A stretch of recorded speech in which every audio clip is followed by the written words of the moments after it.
శివరాత్రి పర్వదినం దగ్గర పడుతుంటే ఇంతవరకు ప్రసిద్ధ పుణ్యక్షేత్రమైన కోటప్ప కొండపై అధికారులు ఎలాంటి ఏర్పాట్లు చేపట్టలేదని నర్సరావుపేట మాజీ ఎమ్మెల్యే గోపిరెడ్డి అన్నారు. నర్సరావుపేటలో ప్రతిరోజు ఎమ్మెల్యే చదలవాడ అరవింద్ బాబు కాలువలు శుభ్రం చేసే బదులు కోటప్ప కొండలో పనులు చేస్తుంటే పూర్తయ్యేవని ఎద్దేవా చేశారు. కొండ చుట్టుపక్కల పరిసరాల్లో ఒక్క పని కూడా పూర్తి చేయలేదని ఆరోపించారు. తర్వాత రెండో అతిపెద్ద తిరణాలు ఏదైనా ఉందంటే అది కోటప్ప కొండ. అంటే జనాభా లెక్కలో ఇంతమంది భక్తులు రావడం అనేది రెండో అతిపెద్ద తిరణాలు.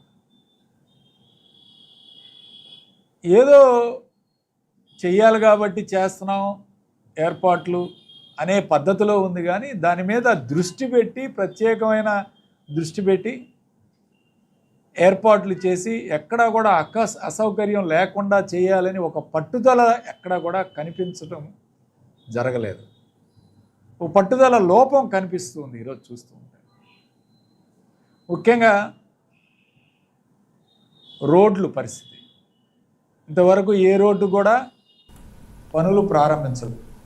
ఇక్కడ పారిశుద్ధ కార్యక్రమంలో పెట్టినంత దృష్టి తిరణాల మీద పెట్టాలని ఎమ్మెల్యే గారికి నేను